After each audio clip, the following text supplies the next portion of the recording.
أعوذ بالله من الشيطان الرجيم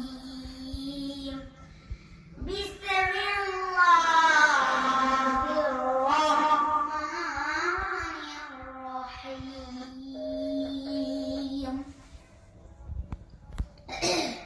এক বাবা এসে বললেন, ওমর ফারুক আমার ছেলে কথা শুনে না, বেয়াদব। ওমর ফারুক ছেলে ডাকলেন, বাবা তুমি তোমার আব্বাজানের কথা শোনো না, এটা কবিরা গুনাহ। ছেলে বলে, ওমর ফারুক সব দায়িত্ব আল্লাহ সালামেদেরকে দিয়েছে, বাবা মাকে কোনো দায়িত্ব দেয় নাই। ওমর ফারুক বলে, অবশ্যই দায়িত্ব দিয়েছে। তাই বলেন আমার বাবার দায়িত্ব কি? উনি বললেন, প্রাইমারি প্রথমত 3 দায়িত্ব। পৃথিবীর প্রতিটি বাবার ছেলেদের মেয়েদের জন্য ভালো পায়ের ব্যবস্থা করা। 2 নম্বরে সুন্দর দ্বারা একটা নাম রেখে দেওয়া। 3 নম্বর তারা আল্লাহ কিতাব শেখানো। এখন ছেলেকে আমার বাতিনটা একটা ওখানে। এবার রেগে গেলেন, বাবার কাছে বললেন। ছেলে বলে, আমিরুল মুমিনিন, আমার মার নাম তো কি? আমার মা মুসলিম। আমার মার মুখে কোনো আদব কাদব নাই। সুন্দরী দেখে আমার মার বাবু নিয়ে বসে আমার মায়ের কাছ থেকে জীবন কিছু শিখে নেয়। 2 নম্বর সম্মানী খান ফাসা, আমার বাবা আমার নাম রেখেছে চাচিকা। ওয়ালাউ ইয়ামিনি হাফানি কিতাবিল্লাহ মিনাল মুমিনিন, শুধু তাই না, আল্লাহর কোরআনের এক অক্ষর আমার বাবা কোরআনে লিখে না। ওমর ফারুক রেগে গেলেন। এবার বাবার কান্দে দেয় না, বাতে শুরু করলো, ওমর ফারুক যখন খলিফা, দিনের বেলা রাতটা পুরো নিয়ম জারি করতেন। রাত্রের বেলা খাওয়ার সময় ফ্যানের মধ্যে সবাইকে বলতেন, দিনের বেলা আমি জনগণকে এই কাজ করতে নিষেধ করেছি, তোমরা আমার ফ্যামিলি মেম্বার, খবরদার তোমরা এই কাজ করবো না। জনগণ বলে আমাদের নেতারা ওই বাড়ি বিচার করে, ওই বাড়ি মাইয়া বিচার, ওই বাড়ি ফ্ল্যাট বিচার, নিজের বলে রমজান টানে এখনো নাই, নিজের মা অপরাধ করে এখনো নাই। আহা, কি নাতে ছেলে ওমর ফারুক, নিজের ছেলেকে 80 রাত মেরেছে। ওমর ফারুক ছেলে আব্দুর রহমান ছিলেন মিশরে, ওইখানে নাবিজ ছিলেন। নাবিজ হচ্ছে আরব দেশের লোকেরা দুধের মধ্যে শক্ত কুরমার রস হাতে বেলা ঢেলে দিত, ঢেলে দিলে সারা রাত ওই কুরমার রসটা দুধের সাথে মিশিয়ে দুধটা লাল হয়ে যেত। এটাকে সকালবেলা খেতে খুব মজার সুস্বাদু, এটাকে বলে নাবিজ। কিন্তু এটা রাত্রি সকালেই খাইতে হয়, রেখে দিলে আবার সমস্যা হয়, এটা তারই মতো হয়ে যায়, মাথায় চলে আসে। তোমার ফারুক রাদিয়াল্লাহু আনহু ছেলে নাবিজ খানি, মদ খানি নাবিজ, কিন্তু এই নাবিজ হতে সংক্রমণ চলে এসেছে। সংক্রমণ চলে আসাতে যখন এটা প্রমাণিত হয়েছে, আমার ইবনে আওস রাদিয়াল্লাহু আনহু আশীর্বাদ মেরেছে মিশরে। নিয়ম হচ্ছে সবার সামনে নামের একটু গোপনে করা যায়। এই তথ্য যখন ওমর ফারুকের কাছে এসেছে, তিনি বললেন, না, মারতে হবে সবার সামনে, আলাদা ভালো কেন। ও মদিনায় ফিরে আসলে আমি আবার আসলে মারবো। মদিনায় ফিরে আসার পরে ওমর ফারুক ওই আগের 80টাকে আর ধরেন নাই, নিজ হাতে আবার 80টা বের করেছে। এই বেত মারার 1 মাস পরে এই আবু শামা ইন্তেকাল করেছেন। অনেকে বলে 80 বেতে মরেছে, অনেকে বলে নিজের রোগের কারণে মরেছে। সাগরের মাঝখানে এক পাহাড়, এই পাহাড়ের উপর বসে 500 বছর টানা আল্লাহর ইবাদত। বনী ইসরায়েলের একজন আবেদ 500 বছর আল্লাহর ইবাদত করেছে। 500 বছর।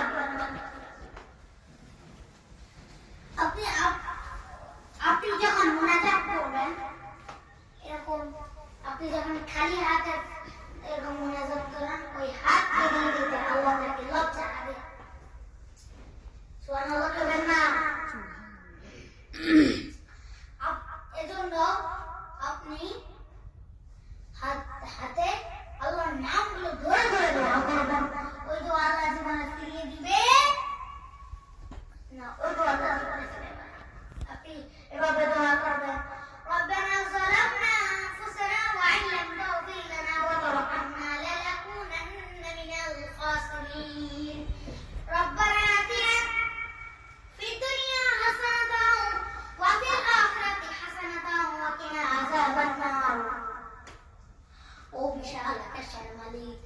বিশাল জমিনের মালিক, বিশাল মরুভূমির মালিক, বিশাল পাহাড়ের মালিক, লাউহে মাহফুজের মালিক, বাইতুল মামুরের মালিক, সিদরাতুল মুনতাহার মালিক, লাউহ মাহফুজের মালিক, বিশাল আরশের মালিক। তোমার চন্দ্র শুদ্ধ, তোমার পাহাড় পর্বত আর সে তুলনায় আমাদের আব্দুল খানা বড় ছোট্ট গো আল্লাহ। ছোট যে হাত করে বুক বর্ষা নিয়ে তোমার শাহী দরবারে এই গহীনতে তোমার প্যারা বান্দাদেরকে নিয়ে ভিক্ষুকের মতো নাতালের মতো মতো হাত তুললাম। আমাদের আব্দুল খানা কবুল আর মঞ্জুর করে নাও। আকাশের নিচে জমিনের উপরে আমাদের যে বড় কোনো গুনাহগার দ্বিতীয়টা নাই, এমন কোন গুনাহ নাই যে আমরা করি নাই। সাগীরা কবিরা জানা জানে ইচ্ছা ইচ্ছায় শিরদাতি বন্ধুর পাল্লায় পড়ে শয়তানের ধোঁকায় পড়ে হাজার হাজার গুনাহ করেছি। তোমার দরবারে আমরা ক্ষমা চাই, তওবা করো না, আর জীবনে গুনাহ করব না। রব্বুল আলামিন আমাদের মাসুম মানে আমাদেরকে তুমি মাফ করে দাও। আমাদের আব্বা আম্মা দাদা দাদি নানানি চাচা চাচি খালা খালু মামা মামি শ্বশুর শাশুড়ি বা প্রতিবেশী এসে গেছি সবাইকে তুমি মাফ করে দাও। আমাদের যত আত্মীয় স্বজন 3.5 হাত কবরের বাসিন্দা তাদের কবর গুলা জান্নাতের ফিরদাউসের বাগান বানিয়ে দাও।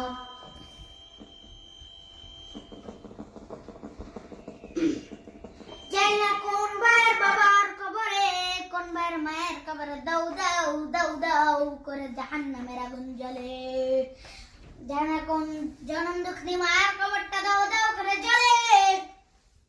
কত কষ্ট দিলাম দুঃখিনী মা, মার কষ্টের মাঝখানটাতে লাথি মেরে দুনিয়া আসলাম। আমার মা অজ্ঞান হয়ে পড়ে রইল, আবার জ্ঞান ফেরার পর আমার কোলে তুলে নেয়। সবাই বললো 10 মাসের কষ্ট এত তাড়াতাড়ি করতে কেমনে? আমার বাবা জবাবে বললেন তোমরা বুঝবা না, যখন আমি আমার সন্তান কোলে লইছি বুকে লইছি চুমা খাইছি রে, 10 মাসের সব কষ্ট আমি 1 মিনিটে তুলে ফেলাইছি। যাই না কোন ওই মায়ের কবরে আগুন জ্বলে,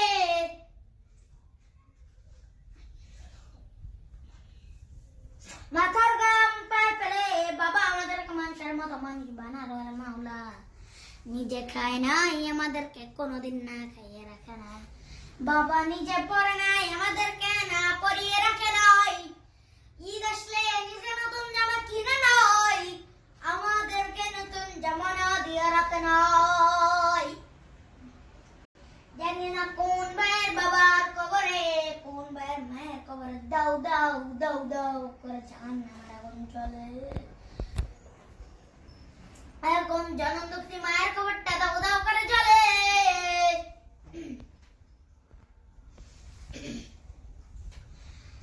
আল্লাহ আমাদের মধ্যে যারা কবরবাসী হয়ে গেছে তাদের সবার কবরগুলো আল্লাহ জান্নাতের বাগান বানায়া দেন।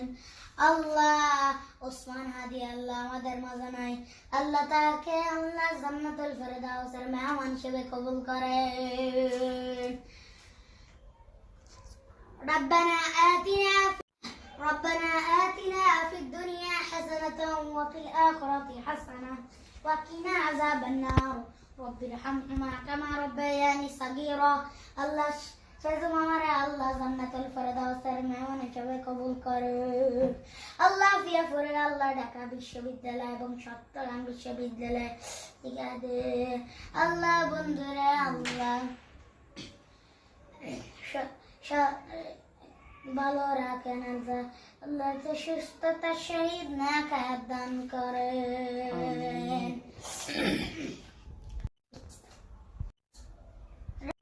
কামা রব্বায়ানি সগীরা। আল্লাহ আজকে আমাদের এই মাহফিলকে আল্লাহ জান্নাতুল বাগান বানায়া দেন। কামা রব্বায়ানি সগীরা। আল্লাহ আমাদের মা বাবারে আল্লাহ সুস্থতা শহীদ না খায়াত দান করেন। ওয়া সাল্লাল্লাহু আছে আল্লাহ নামগুলো ধরে ধরে চেষ্টা করবেন। আর রহমান, আর রহিম, আল মালিক, আল কুদ্দুস, السلام المؤمن المهيمن العزيز الجبار المتكبر الخالق البارئ المصور الغفار القهار الوهاب مالك الملوك ذو الجلال والإكرام وصلى الله تعالى على خير خلقه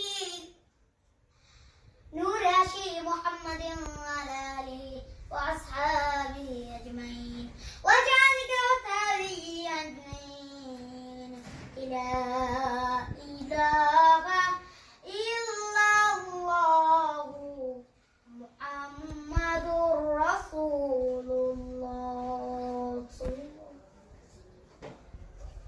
السلام عليكم ورحمة الله وبركاته.